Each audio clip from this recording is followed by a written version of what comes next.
Hello everyone, JT at Stay in the Rise. And today I really wanted to talk about a topic that everybody is affected by, and that's the aspect of fear.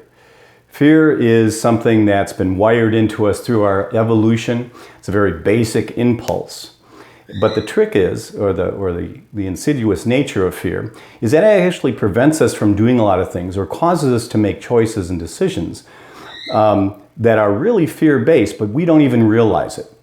So what I wanted to talk about today is ways of rooting out this fear, determining if a particular decision or something that's keeping you from doing something or moving forward in your business or starting your business is based on fear. And to help you, give you some tools to actually root out this fear and actually get a little bit behind it. So I wanted to first talk about just the way that we're wired as being human beings. And there's basically the primitive brain, if you want to think of it that way, a very low level, even below the subconscious. It's not even a thought process. That evolutionary we're all kind of wired to do. And that's where whenever we're confronted with something, whether it be a decision or people or an action or something like this, our brain goes through at a very low level these very simple kind of diagnostics, if you will. And the first thing is should I be afraid of this thing? And then if we put that aside as, well, okay, if it's not a threat, can I ignore it? And then the last one is, well, is it interesting and I should investigate more? And because the first reaction, that very first thing is fear, it actually controls and manipulates us in these very subtle ways more than we think. So I wanted to relate a story. Back when my son, one of my sons was about 10 years old, one of the things I always did with my children was I wanted to get them used to, when they're saving up money and doing different things and they wanted to buy something, was that they would go into the store and have to buy it themselves. So they would have to interact with the cashier, they'd have to pick it out, they'd have to spend the money and pay it. And this was to kind of instill in them a basic concept of, and that feeling of actually giving up money, something that they worked hard for something they're buying. And my youngest son, when he was about 10, he had been saving up money from his allowance and chores and different things and wanted this particular toy. And so he had finally gotten together the money. We went off to the toy store. And, as we're approaching the cashier, he says, "Here, Dad, you take the money and you buy it." And I said, no, we've talked about this before. I want you to talk to the cashier. It's your money. You're buying this. I want you to feel that you can buy this. And he said, "No, I can't do that." And I said, "Well, no, you want to get this. Just go up there." He says, "No, you have to buy it for me."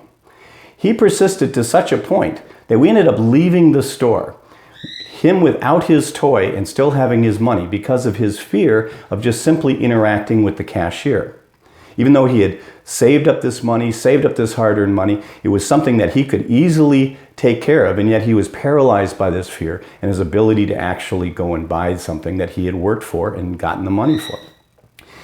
Now this seems like before I get a lot of comments about, oh, you're being really harsh on your kid and everything else, he's grown out of that. He's now 24, and I think the experience taught him some good lessons.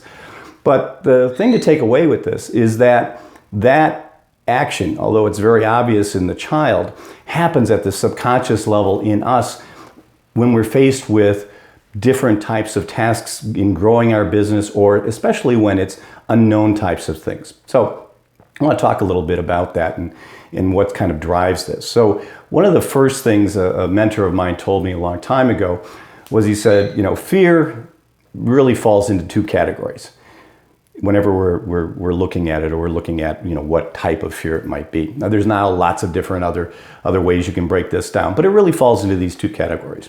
And the first is the fear that we won't get what we want. And the second is a fear that we will lose what we have. Almost everything, if you really peel it back, almost every fear we have falls into these two categories. So now you can have lots of varieties of this. It can be fear of failing, fear of or embarrassing yourself, all these different types of things. These are just shades, but it really comes down to these two, core kind of essential things. And the other thing is that a lot of times when we have this fear, pushing past that, it's easier to just talk ourselves out of it. And most times we don't even take the time to analyze why we might not be doing something. Procrastination is a really good example. There's been lots of theories, why do you procrastinate and how to get over it. But a lot of time that procrastination comes from a little tiny fear that you have that's preventing you from going forward with it. And we don't even notice this, and we don't take the time to analyze, okay, what's preventing me from doing this? So I found a very simple mechanism or way to do this, and that's basically whenever you're trying, you find yourself resisting doing something, whether it be making a purchase decision, starting your sales cycle, building your website, doing a video, writing a blog post, talking with a client, doing a cold call for a customer, all these different types of things. Whenever you feel that resistance, that you're not going to do it, or you want to delay it, or you want to push it off to somebody else, or to figure out a different way around it, you need to start asking yourself a question as to, well, why am I really doing this? And I found that process of asking yourself why, why am I not talking to this customer? Well, because I don't think I have the product right. Well, why is that? Well, because I'm afraid that they're not going to react. In almost all those cases, you'll find that many times, more times that in my experience than I care to count, they're actually fear-based. The reason why we're not taking action is that it's fear-based.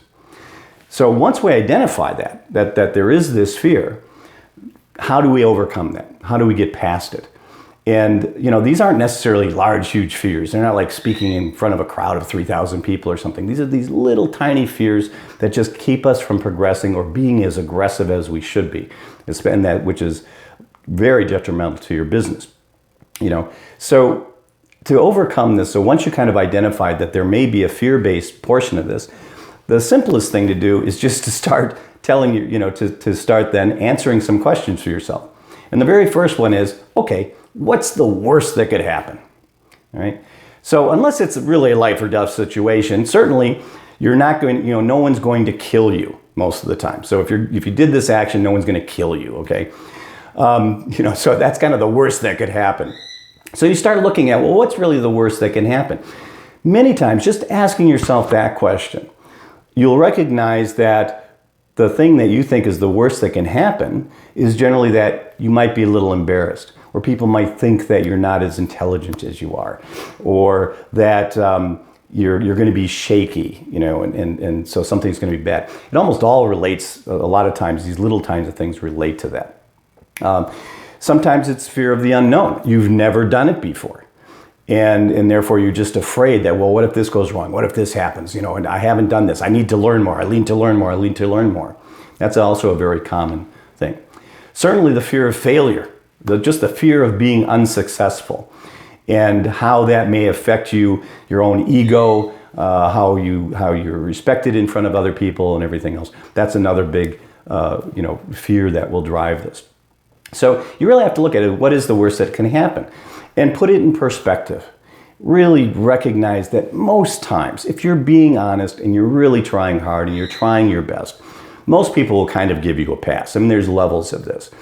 But again, so what if you make a mistake? So what if for a period of time you come off a little bit? You can always retry again.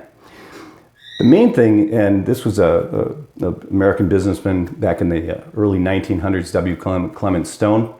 He had a very interesting quote that I like to use, which is just thinking about it, having this thought and knowing that this fear, that you can think about it all day long. You think, I can learn more about this. I'll work harder at this. I'll figure out a better way to say this.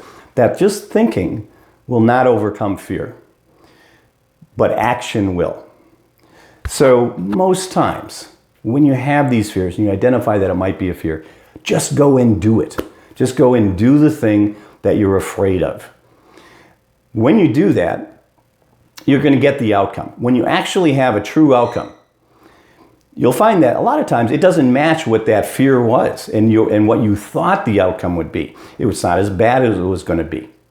Most times, and sometimes it can be, but again, you can learn from that. Plus, the action of pushing past that fear reduces the ability for that fear to take hold of you again in that very same similar situation.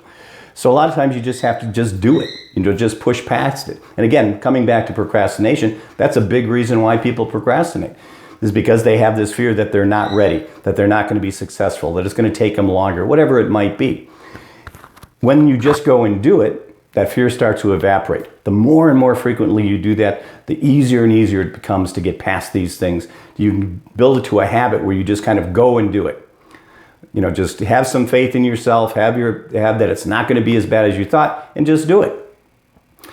True success is overcoming the fear of being unsuccessful. This is a common thing. So we have to have faith in ourselves. We have to have a belief and understanding that we're going to be afraid of these things at varying levels. They don't have to be huge things. They can be small little things. But we have to identify what's really causing that fear, root it out, pull it out at the roots, ask ourselves why we might be afraid of this thing, ask ourselves what's the worst that could happen in the situation, and then just push on past it. Just go and do the things that you're afraid of. If you do this, you'll find that over time it becomes a habit. You'll get past the procrastination. You'll get past your fear of sales. You'll get past your fear of speaking in front of large groups. And it's not just the practice, it's the action of directly facing your fears. And I'm sure a lot of you have heard that, face your fears, face your fears.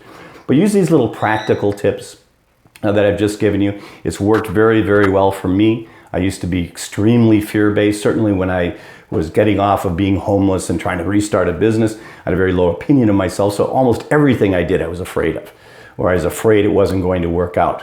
And I was worried that bad things would happen. But over time, I just pushed past that, have now rebuilt my life, now back in being successful, having the ability to speak with you folks here.